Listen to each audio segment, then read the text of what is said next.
किसी भी इंडस्ट्री की बात करें तो इनमें से जब भी हम किसी भी इंडस्ट्री में जाते हैं तो आपको दो कम्युनिटी मिलेगी। मतलब मान लो आप शेयर मार्केट में है, एक आप है जो कोई दूसरा है, तो एक आदमी बोलेगा मुझे बहुत ज्यादा लॉस हुआ है और एक बोलेगा मुझे बहुत ज्यादा प्रॉफिट हुआ है, एक ही इंडस्ट्री के अंदर। चाहे वो स्टॉक मार्केट की बात कर लो, चाहे आप क्रिप्टो करेंसी की बात कर लो, चाहे म्यूचुअल फंड की बात कर लो, चाहे आप रियल एस्टेट की बात कर लो, किसी भी सेगमेंट में आप चले जाइए, वहां पर दो कम्युनिटी आपको मिलेगी। एक बोलती है मुझे लॉस हुआ, दूसरा बोलती है मुझे प्रॉफिट हुआ, जब मैंने बहुत ज्यादा पैसा बना लिया। इसका मतलब कि हम जहां पर कुछ ना कुछ ऐसा है जिसे नजरअंदाज कर रहे हैं, जो हम नहीं देख पा रहे। अब अगर हम ध्यान से में देखें तो लॉस एंड प्रॉफिट का मतलब होता है ट्रेडिंग।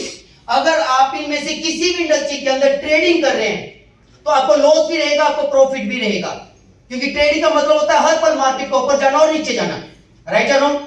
ऐसे में हम क्या करते हैं, सौदा खरीदते हैं और बेचते हैं, इसको बोला जाता है ट्रेडिंग। और ट्रेडिंग में लॉस एंड प्रॉफिट दोनों चीजें आपके साथ चलेंगी।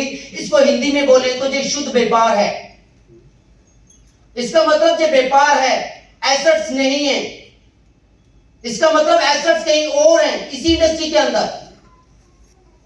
अगर हम लोग जहां पे ट्रेडिंग कर रहे हैं तो हम एसेट्स में नहीं आते हैं, हम लॉस एंड प्रॉफिट में आते हैं। लॉस एंड प्रॉफिट का मतलब होता है व्यापारी हैं। और हम बात कर रहे हैं जहां पे एसेट्स की, तो एसेट्स का मतलब एक ही होता है कि अगर आप इनमें से किसी भी इंडस्ट्री में आए और एसेट्स आपने खरीदे और खरीदने के बाद आपने उसको लंबे टाइम के लिए होल्ड कर लिया। जैसे एग्जांपल मैं आपको बताता हूं, मान लीजिए आपने 10-15 साल पहले कोई प्लॉट खरीदा, आज आप देखिए उसकी वैल्यू क्या है। अगर आज आपने 10-15-20 साल पहले गोल्ड धीरे धीरे खरीदना शुरू किया तो आज आप देखिए उसकी वैल्यू क्या है। अगर आपने 10-15-20 पहले शेयर मार्केट से कुछ शेयर खरीदे, ऐसी ऐसी कंपनी के खरीद के रख लिए और भूल गए उनको कई सालों के लिए, आज आप देखो कितने मल्टीप्लाई चुके हैं। इसका मतलब क्या हुआ कि अगर हम होल्ड नहीं कर पाए, अगर हम लंबे टाइम तक सब्र नहीं कर पाए, अगर हम लंबे टाइम तक पूरी कैपेसिटी नहीं बना पाए, हमें पेशेंस करना है और हमने जल्दी से सौदा खरीदा या बेचा, तो डेफिनेटली हम एसेट्स में नहीं है, हम लोग ट्रेडिंग में हैं। और ट्रेडिंग में कभी एसेट्स नहीं बनते और ट्रेडिंग में कभी भी बड़ा पैसा नहीं बन सकता एक मिडिल क्लास फैमिली के लिए, राइट या रॉन्ग? राइट। अब आप खुद सोच कर देखिए, इसकी मतलब पावर कहां से समझने की। अगर आपने सच में प्लॉट खरीदा होता 10-15-20 साल पहले, आज उसकी कीमत क्या होती? आपने अपने शहर का, अपने एरिया का मायना करके देखो। अगर आपने गोल्ड धीरे धीरे खरीदना शुरू किया तो आज उसकी कीमत क्या होती? बात कर लो, चाहे 10 साल की बात कर लो, चाहे 15 साल की बात कर लो। देखिए मैं फिर से आपको एक बात बता देता हूं, आज आप काका से मिलने जा रहे हैं, मुझे नहीं मालूम आप कैसे प्लान करते थे, कैसे प्लान को समझ पाए, मुझे नहीं मालूम। बात मैं अपनी कर रहा हूं, बात मैं उनकी कर रहा हूं जिन्होंने मुझे बताया कि काका एक्चुअली है क्या, और आज मुझे मौका मिला आपसे बात करने का। इसका मतलब पैसा हमारा है तो हमें सर्च करने की पिछले 5 साल, 10 साल, 15 साल में हमें इन इंडस्ट्रियों में से कौन सी ऐसी इंडस्ट्री है जिसने सबसे ज्यादा हमें रिटर्न्स दिए, राइट और रॉन्ग? हमने सोचना नहीं तो अगर आप स्टडी करेंगे, अगर आप देखेंगे तो इन सारी इंडस्ट्रियों में से सबसे ज्यादा रिटर्न्स अगर किसी इंडस्ट्री ने पिछले 5 साल, 10 साल या 15 साल में दिए हैं तो वो है आपके जहां पे क्रिप्टो करेंसी। और क्रिप्टो करेंसी का मतलब सिंपल सा बताऊं आपको, जहां पे देखिए जी फिगर आप गूगल पे सर्च कर सकते हैं। जब सन 2008 और 9 में इस इंडस्ट्री ने पूरी दुनिया में पहला कदम रखा था और बिटकॉइन जो इसकी पहचान है, बिटकॉइन जिसकी वजह से इसको पहचाना जाता है, इस इंडस्ट्री को बिटकॉइन जिसको मदर कॉइन बोला जाता है, उसका मात्र 4 पैसे, मात्र 4 पैसे एक बिटकॉइन का प्राइस था। और आज तकरीबन 14 से 15 साल हो चुके हैं, 15 साल भी होने वाले हैं, राइट? और 15 साल के अंदर अंदर ये एक बिटकॉइन जो 4 पैसे का था प्रेजेंटली तकरीबन 36 से 37 लाख रुपए का है। अब खुद सोचकर देखिए कि 14 से 15 साल में ऐसी कौन सी इंडस्ट्री है जितनी मैंने आपको बताई जो एसेट्स के अंदर है, जिसने आपके 4 पैसे को 36-37 लाख में कन्वर्ट कर दिया, जबकि यही बिटकॉइन कुछ देर पहले तकरीबन 60 लाख से क्लोज हुआ, राइट या रॉन्ग? लेकिन सबसे बड़ी गजब की बात पता है क्या है? ये सब हम लोग आज तक डिस्कस करके आ रहे हैं, पता आपको भी था, पता मुझे भी था, करके लिया हमने। सोचिए ये बात, पता आपको भी था, पता मुझे भी था, करके लिया हमने। और अभी काका मिल भी ली और काका में मैं भी है तो हम क्या कर लिया हमने? समझ में आ रहा है? तो क्रिप्टो करेंसी को नहीं समझ पाए तो कहीं ना कहीं हो सकता है हमारा पैसा गलत जगह पे रह जाए इसी इंडस्ट्री के अंदर, क्योंकि हमेशा इस सृष्टि के अंदर हर चीज के 2 पहलू होते हैं। हेड है तो टेल है ना? हेड है टेल है ना? दिन है तो रात है, सुख है तो दुख है, राइट साहब? गरीबी है तो अमीरी है, इसका मतलब लॉस है तो प्रॉफिट भी है। इसका मतलब दुनिया के हर बिजनेस में आपको लॉस भी देखना पड़ेगा, बिजनेस भी देखना पड़ेगा, लेकिन आप उससे बच कैसे सकते हैं, ये हमारी अपनी क्षमता है सोचने की कि हम इंडस्ट्री को कैसे समझ पाते हैं। इसलिए जो क्रिप्टो करेंसी है, सबसे पहले हमें समझना पड़ेगा कि बेसिकली क्रिप्टो करेंसी है क्या। अगर हम नहीं समझ पाएंगे तो शायद आज तक हम जो सुनते आ रहे हैं आगे भी सुनते रहेंगे और हम कुछ नहीं बना पाएंगे। तो सबसे पहले बात करते हैं जब क्रिप्टो करेंसी की, तो क्रिप्टो करेंसी के अंदर बेसिकली दो टाइप की करेंसी है। इसको मैंने सिंपल लैंग्वेज में करने की कोशिश की है सर की बदौलत। तो जहां पर देखिए तो इसमें दो टाइप की जो करेंसी है उसमें से एक है कॉइन और दूसरी है अपनी टोकन। तो कॉइन और जो टोकन है जो सबसे बड़ी प्रॉब्लम है ये, मतलब हम लोग समझ नहीं पा रहे कि हो क्या रहा है हमारे साथ, और यही चीजें समझना सबसे ज्यादा जरूरी है। और सिंपल लैंग्वेज में जब बातें समझने की कोशिश कीजिएगा जो आज अभी जहां पे डिस्कस होने वाली है, और मैं चाहूंगा इन चीजों पे आप मुझ पे ध्यान ना रखें, बोर्ड पे ध्यान रखें, क्योंकि बोर्ड पे अगर आपने ध्यान रखा और वहां पे आपने किए डिसेंट्रलाइज का मतलब होता है जिसका कोई मालिक नहीं, उसने बनाया, क्रिएटर ने बनाने के बाद उसको दुनिया की सबसे एडवांस टेक्नोलॉजी ब्लॉकचेन के ऊपर छोड़ दिया। एंड देन इसके ऑपोजिट अगर बात करें टोकन की, तो वो सेंट्रलाइज होता है। सेंट्रलाइज का मतलब उसका कोई ना कोई मालिक है, यानी कि किसी न किसी के कंट्रोल में है। बड़े ध्यान से देखिएगा ये सब चीजें। एंड देन इसके अलावा बात करें तो जो कॉइन होता है उसकी सेल्फ अपनी ब्लॉकचेन होती है। एंड इसके अलावा टोकन की बात करें तो उसकी अपनी ज्यादातर ब्लॉकचेन नहीं होती है, वो रेंटेड होता है, यानी कि दूसरे की ब्लॉकचेन पे काम करता है। एंड देन तीसरी बात करें तो जहां पे सेल्फ ब्लॉकचेन जो होती है डिसेंट्रलाइज्ड सिस्टम, इसकी बात करें तो इसको बनाने में 3 से 4 या 5 साल लगते हैं और तकरीबन 200-300 करोड़ रुपए लगता है आराम से। जबकि टोकन की बात करें तो आप चंद पैसे से टोकन को बना सकते हैं 2-4-5-10 हजार रुपए खर्च करके। अब आप खुद सोचिए कि एक चीज को बनने में करोड़ों रुपए लग जाते हैं, सालों लग जाते हैं, और एक चीज बनने को घंटे लगते हैं, चंद पैसा लगता है। क्या बेस हुआ, आप खुद सोचिए कहां पे जाना चाहिए। एंड देन नेक्स्ट कॉइन की बात करें तो उसकी जो सप्लाई होती है वो फिक्स होती है, यानी कि ना वो कम होते हैं ना वो ज्यादा होते हैं। एंड देन टोकन की बात करें तो उसकी कोई फिक्स सप्लाई नहीं होती, चाहे कम करो चाहे ज्यादा करो सिस्टम पे बैठ करके। एंड देन नेक्स्ट आगे बात करें तो जो माइनेबल होते हैं, यानी कि माइनिंग के प्रोसेसिंग के द्वारा, जैसे हम जमीन की खुदाई करते हैं वैसी टेक्नोलॉजी के अंदर कॉइन की माइनिंग होती है, खुदाई होती है और फिर वो मार्केट में आते हैं। जबकि हम टोकन की बात करें तो टोकन की किसी भी तरह से माइनिंग नहीं होती, वो प्री माइनिंग होते हैं। एंड देन इसके अलावा नेक्स्ट जो सबसे इंपॉर्टेंट बात, और जो सबसे इंपॉर्टेंट बात है जो भी जहां सामने आई है, जो कॉइन होता है उसको वहां पर मैनेज करने के लिए, उसको उसके प्राइस को मैनेज करने के लिए, यानी कि वो हमेशा फ्यूचर में अप जाता रहे, कभी जीरो ना हो, उसको मैनेज करने के लिए जहां पर एक सिस्टम डाला जाता है उसको बोला जाता है डिमांड एंड सप्लाई। और देखिए दोस्तों एक बात और बताना चाहूंगा आपको, दुनिया में कोई ऐसा बिजनेस नहीं है जिसके अंदर डिमांड और सप्लाई की जो फार्मूला वो लागू ना होता हो। इसका मतलब ये हुआ कि आप किसी भी प्रोडक्ट की बात कर लो, अगर उसकी डिमांड बहुत ज्यादा और सप्लाई कम है तो उसका प्राइस बहुत ज्यादा होगा, और उसकी सप्लाई भी बहुत ज्यादा कर दी जाए तो उसका प्राइस नीचे हो जाएगा। इसी चीज को जहां पे मैनेज करने के लिए, ताकि जो बिटकॉइन 4 पैसे का 15 साल में आज प्रेजेंटली 36 से 37 लाख रुपए का है, वो कभी भी फ्यूचर में कभी भी जीरो ना हो, करोड़ों में जाए, अरबों में जाए, उसको मैनेज करने के लिए डिमांड एंड सप्लाई को दुनिया की सबसे बेहतरीन पॉलिसी में इस्तेमाल किया गया, उसको बोला जाता है जहां पे हाल्विंग। ये हाल्विंग 4 साल में सिस्टम के अंदर ऑटोमेटिकली अप्लाई होती है, जो उसकी सप्लाई को इतना जबरदस्त तरीके से अदा करती है और उसका प्राइस इतने जबरदस्त तरीके से बढ़ाती है कि आप कल्पना नहीं कर सकते। एंड देन अगर टोकन की बात करें तो टोकन में किसी भी तरह से कोई हाल्विंग प्रोसेसिंग नहीं होती। अब ये चीज आप लोग बड़े ध्यान से देखिएगा दोस्त, ये कॉइन और टोकन में सबसे पहला फर्क है। लेकिन क्रिप्टो करेंसी की नॉलेज ना होने की वजह से हम लोग टोकन और कॉइन दोनों को एक साथ ले लेते हैं और पैसा कहीं ना कहीं टोकन में लगा देते हैं, जिसका बेस होता ही नहीं है। डेफिनेटली वो बहुत जल्दी ऊपर जाएगा, डेफिनेटली बहुत नीचे जाएगा, और एक दिन सुबह उठेंगे और देखेंगे हमारा पैसा खत्म। एंड देन आगे बात करते हैं एक और बड़ी जबरदस्त, जो बड़ी इंपॉर्टेंट है, बड़े ध्यान से देखिएगा। अब क्रिप्टो के अंदर अगर हमें अर्न करना हो तो हम कितने तरीकों से कर सकते हैं। एंड देन जहां पर बात करें तो सबसे पहले आप बाय कर सकते हैं, जैसे एग्जांपल बिटकॉइन की, आप उसको खरीद सकते हैं। एंड देन उसके अलावा आप उसकी माइनिंग कर सकते हैं, माइन द्वारा आप बना सकते हैं। एंड देन इसके अलावा आप जहां पर अर्निंग कर सकते हैं, जो भी हम अभी थोड़ी देर बाद बात करने वाले हैं। तो ये जहां पर हमारे प्लेटफॉर्म पर 3 तरीके से, जहां दुनिया के अंदर 3 तरीके से आप जो है क्रिप्टो के अंदर अपनी डीलिंग कर सकते हैं। एक है बाय, दूसरा है माइनिंग और तीसरा है अर्निंग। एंड देन आगे चलते हैं। सबसे पहले एक चीज और जो जहां पे डिस्कस करने वाले हैं कि माइनिंग क्या होती है, वो चीज समझना बहुत जरूरी है। जब भी मैंने अभी आपको बोला था कि जैसे जमीन की खुदाई होती है, वैसी टेक्नोलॉजी के अंदर कॉइन की खुदाई होती है, यानी कि बिटकॉइन की। बड़े ध्यान से देखिएगा जी। अब ये किस तरह से होती है वो आप बड़े ध्यान से देखिएगा। और एक मैं आपको सिंपल से लैंग्वेज बता देता हूं कि 2008 और 9 में जब ये बिटकॉइन इस दुनिया के अंदर आया था, आपने कदम रखा था, तो 2 करोड़ 10 लाख इसकी टोटल सप्लाई है। बिटकॉइन की 2 करोड़ 10 लाख टोटल सप्लाई है।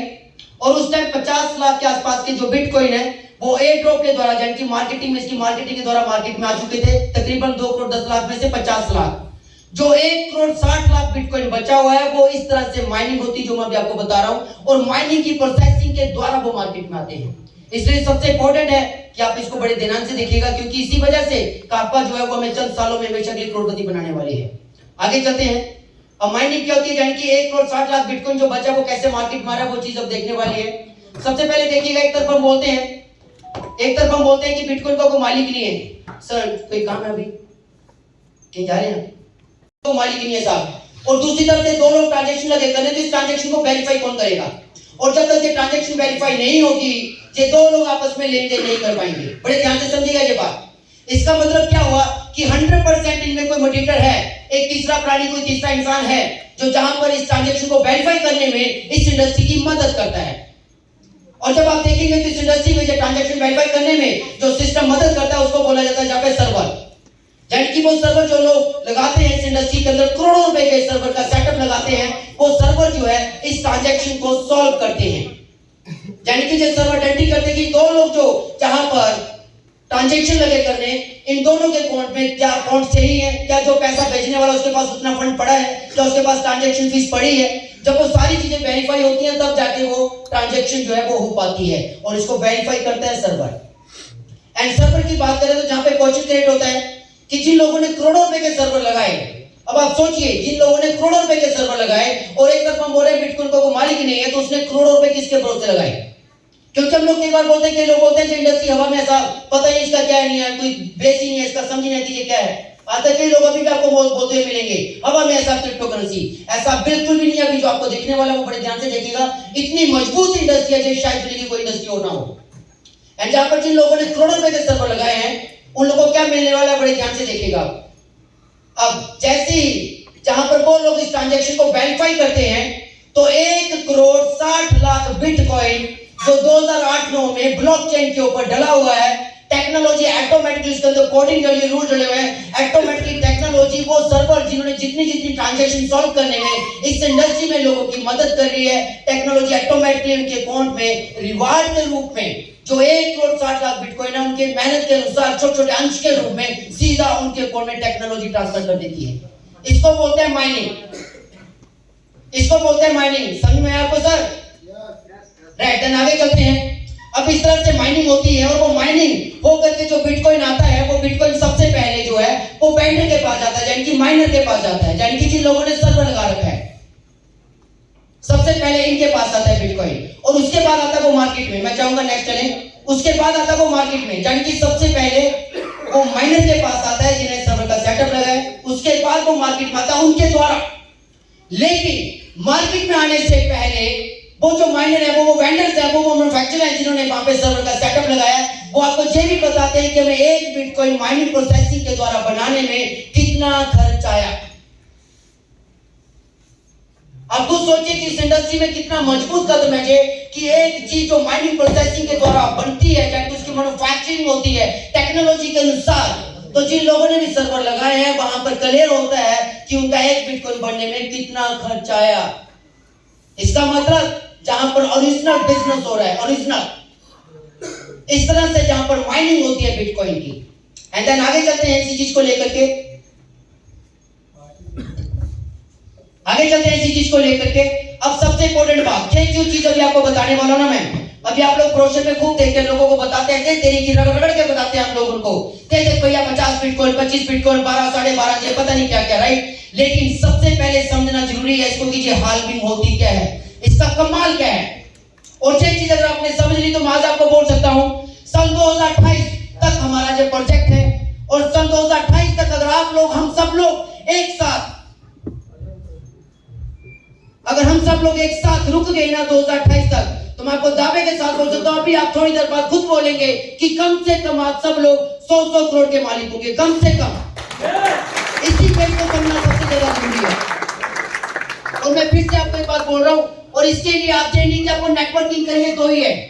अगर मैं आपको एक बात बोलूं कि अगर आप विदाउट नेटवर्क मार्केटिंग भी, अगर आप अपने पैसे की ताकत समझ जाते हैं, अपनी ताकत समझ जाते हैं, सिर्फ दो लोगों की, आपके पैसे की और आपकी, तो भी मैं आपको गारंटी के साथ बोल सकता हूं कि आज का सेशन खत्म होने से पहले अगर आज आपने डिसाइड कर लिया कि मुझे अपने पैसे का इस्तेमाल कैसे करना और अपने दिमाग का इस्तेमाल कैसे करना है, सन 2028 तक अगर 100 करोड़ से नीचे अगर आपका ऐसा हो तो मुझे जो मर्जी बोल देना। लेकिन इसकी शुरुआत से पहले सबसे सर मैं चाहूंगा प्लीज, अगर आप लोग अंदर बात करेंगे तो मुझे प्रॉब्लम आएगी। और अगर उस टाइम जब इसकी हाल्विंग प्रोसेसिंग शुरू हुई थी तो उस टाइम कोडिंग डली है सिस्टम के अंदर कि दुनिया के अंदर जितने भी सर्वर हैं वो 10 मिनट के अंदर 50 बिटकॉइन बना पाएंगे, एक सूत पर भी ज्यादा नहीं बनेगा। और बड़े ध्यान से ये चीजें समझना, बड़े ध्यान से, यही पे सबसे इंपॉर्टेंट है। एंड देन 12 में फिर से हाल्विंग हुई, भाई साहब प्लीज, और उसमें वहां पे कोऑर्डिनेटर ऑटोमेटिकली सिस्टम ने उसकी सप्लाई तोड़ दी हाल्विंग की वजह से। अब जहां पर 50 बिटकॉइन बन रहे थे वहां पर अभी 25 बिटकॉइन बन रहे हैं, 25 से एक सूत भी ज्यादा नहीं बनेगा। एंड देन नेक्स्ट बात करें 2016 की, तब हाल्विंग ने फिर से अपनी कोड से अप्लाई करी और जहां पे 25 बन रहे थे वहां पे 12.5 बिटकॉइन बन रहे हैं। एंड उसके बाद 20 में दोबारा से हाल्विंग प्रोसेसिंग हुई और अब जहां पे 12.5 बन रहे थे वहां पे 6.25 बिटकॉइन बन रहे हैं। क्लियर हुआ कुछ? लेकिन अब जो क्लियर हम लोगों ने कभी ध्यान नहीं दिया वो बात समझना। अभी ये पेज तो हमने 100 बार देखा। ब्रोशर किस किस के पास है ना? सबके पास देते हैं ना सबको ब्रांड। आपकी ताकत की सबसे बड़ी ताकत, आपकी सबसे बड़ी ताकत और सामने वाले को हमेशा के लिए अपने साथ खड़ा करने का जो सबसे बड़ा मुद्दा रखता है ना उसमें, वो यही पेज है, सिर्फ एक मात्र। अब वो कैसे बड़े ध्यान से देखिएगा। 2009 में 50 बिटकॉइन थे और 2012 में 25 बिटकॉइन। एक मिनट रुकिए साहब। अब देखिए सबसे पहले क्या हुआ, बड़े ध्यान से नोट करना। जितनी लागत आपकी 50 बिटकॉइन बनाने में आ रही थी, अब उतनी लागत आपकी 25 बिटकॉइन बनाने में आ रही है। इसका मतलब अभी तक बिटकॉइन ने मार्केट को फेस नहीं किया, लेकिन उसके बावजूद भी इंडस्ट्री में हाल्विंग की प्रोसेसिंग की वजह से उसका जो प्राइस है, मैन्युफैक्चरिंग प्राइस, वो कई गुना बढ़ गया। समझ में आया कुछ? एंड उसके बाद 50 के बाद आप देखिए 25 पे, 25 के बाद ये चला गया 12.5 पे। अब जहां पे आपकी जो कॉस्ट 25 बिटकॉइन बनाने पे आ रही थी, उतनी ही कॉस्ट अब आपकी 12.5 बिटकॉइन बनाने पे आ रही है। मतलब कई गुना प्राइस और बढ़ गया इसका, और अभी तक मार्केट को कोई लेना देना नहीं है इसके साथ। उसके बाद ये चला गया 20 में, मतलब 6.25 बिटकॉइन। अब जितना खर्चा 50 बिटकॉइन पे आ रहा था बनने में, उतना ही खर्चा अब आपको सिर्फ और सिर्फ 6.25 बिटकॉइन में आ रहा है साहब। अब आप अंदाजा लगाइए कि कितना ज्यादा इसका जो प्राइस है, इस हाल्विंग प्रोसेसिंग की वजह से इंडस्ट्री के अंदर जो इसका प्रोसेस होता है, उसी ने कई गुना मल्टीप्लाई कर दिया। और उसका प्रैक्टिकल एग्जांपल अभी और देखिएगा प्लीज, मैं चाहूंगा तो भैया। अब देखिए यहां पे जब ये स्टार्ट हुआ था 2009 और 2012 के बीच में, $1 $0.001, ये सब देखना वहां पे मिल जाएगा, गूगल में सर्च कर लेना, मेरी बात मानने की जरूरत नहीं आपको। एंड आगे चलते हैं, वहां पर आप देखेंगे ध्यान से। तो अब 12 से लेकर 16 के बीच में अब इसका जंप देखो कहां पे गया, $12। समझा रहा है सब कुछ? एंड आगे चलिए, अब आप देखिए 16 से लेकर 20 में $20,000। कहां पे $12 था और कहां पे अगले 4 साल के आसपास $20,000 को टच कर गया। एंड आगे देखिए अभी आप, राइट या रॉन्ग? हुआ या नहीं हुआ? 68,000 को टच किया इसने, और क्या आप देखिए 20,000 से सीधा 68। एंड देन नेक्स्ट आप बात करेंगे तो देखिए अब क्या पे क्या होने वाला है। 24 और 28 में, 24 में हाल्विंग है, 28 में हाल्विंग है, 32 में हाल्विंग है। और मैं आपको गर्व के साथ बोलने वाला हूं 24, 28 और 32 आने वाले जो 9 साल हैं, आने वाले जो 9 साल हैं, अगर 9 साल की प्लानिंग आज आप जहां से करके उठे ना, तो आप जितना पैसा जिंदगी में बनाना चाहते हो 100% बनने वाला है। 100%। अब जहां पर हम देखें तो मैं अनुमानित आपको बता देता हूं 2024 और 24 की हाल्विंग की बात जो नेक्स्ट आने वाली है, तकरीबन मैन्युफैक्चरिंग प्राइस जो इसका है, मैन्युफैक्चरिंग प्राइस 20 में आया था 14 से 15 लाख रुपए। जो 20 की हाल्विंग हुई थी ना, वहां पर इसका 14 से 15 लाख रुपए मैन्युफैक्चरिंग कॉस्ट थी, माइनर का जो लागत लगी है। यानी कि 2008 से लेके 9 से लेके आप देखिएगा बड़े ध्यान से 20 तक पहुंचते पहुंचते, यानी कि तकरीबन 11 साल में जो 4 पैसे की चीज थी, उसकी 11 साल में बनने की लागत ही 14 से 15 लाख चली गई, और उसके बाद वो तकरीबन 68 लाख के आसपास गया। और 24 में इसकी जो लागत आने वाली है वो तकरीबन 60 से 70 लाख रुपए आने वाली है। और 24 के बाद जो 28 में इसकी लागत आने वाली है वो माइनर द्वारा अनुमानित है तकरीबन 2 करोड़ से लेकर 2.5 करोड़ के आसपास इसकी लागत आने वाली है। इसका मतलब है अराउंड 5 से 6 साल हमारे पास, 5 से 6 साल के अंदर इसकी अनुमानित लागत ही 2.5 करोड़ के आसपास है। और 14 से 15 लाख के बाद ये 68 लाख यानी कि 4 गुना से ज्यादा गया साहब। अगर ये 24 में 60-70 लाख के आसपास आता है इसकी कोस्ट, तो 4 गुना करके देखिए 2024 में जब ये पीक पॉइंट पे जाएगा तो तकरीबन 2 करोड़ को टच करेगा। पेटेंट बहुत तकरीबन 1.5 साल के आसपास, 1.5-2 साल। और 28 की हार्विंग के बाद 28 की हार्विंग के बाद इसकी मैन्युफैक्चरिंग कॉस्ट 2 से 2.5 करोड़ के आसपास है और इसका जो मार्केट कैप रहने की अनुमानित जो है वो एवरेज 8 से 10 करोड़ के आसपास है। और अभी भी 32 की बात नहीं हो रही, अराउंड फिगर 5 से 6 साल, अराउंड फिगर 5 से 6 साल। समझ में है सर? क्या अभी आपने किसी को जोड़ा? नहीं जोड़ा ना। और अभी तक हम क्या कर रहे हैं, तू जुड़ तू आ जाती है। और बाइनरी के चक्कर में जो हम छोड़ रहे हैं, जो हम नहीं देख पा रहे, वो आपका ध्यान नहीं जा रहा साहब। समझ में आ रहा है? इसका मतलब नहीं कि बाइनरी में ताकत नहीं है, वो नीचे आने वाला चैप्टर का ही वेट करो, राइट? ऐसे आगे चलते हैं इसी चीज को लेकर के। ये सबसे इंपॉर्टेंट चीज है, इसको समझना बहुत जरूरी है। अब आप सोचिए कि अगर आज आपने 35-36 लाख का बिटकॉइन ले लिया, ठीक है, तो 28 तक उसकी कीमत जो है 8-10 करोड़ जाएगी तकरीबन। आएगा ना मजा? आएगा ना? और अगर आपने उसको 32 तक रोक लिया, क्योंकि उसकी बात अभी तक नहीं की मैंने, और उसका प्राइस भी नहीं बताया, जितना पैसा आप जिंदगी में चाहते हैं उससे ज्यादा पैसा आपके पास हो चुका हो। सोच लेना 10 करोड़, 5 करोड़, 20 करोड़, 25 करोड़, 30 करोड़, अभी आगे वो बात हो जाएगी। क्लियर हो गया? यस।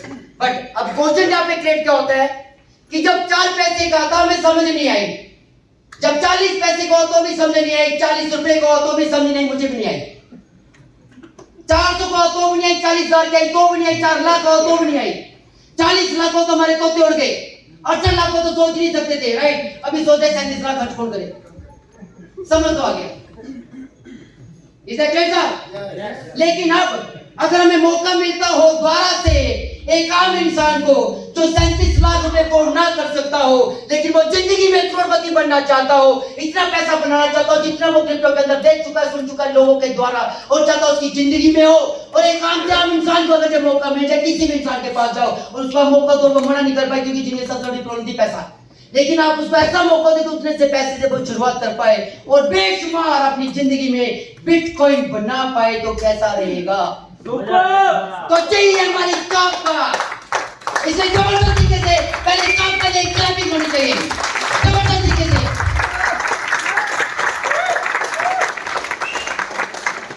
अब गजब की बात पता है क्या है? हमारा देश जब गुलाम था ना, तो आज हम एग्जाम्पल देखते हैं, जब लेते हैं, सुनते हैं, जिन लोगों ने देश जात रहता है ना, राइट, बड़ी एग्जाम्पल देते हैं उनकी। अरे यार सोच के देखो कि अगर हमारा देश गुलाम होता अभी भी, तो आप क्या होते? क्रांतिकारी होते क्या?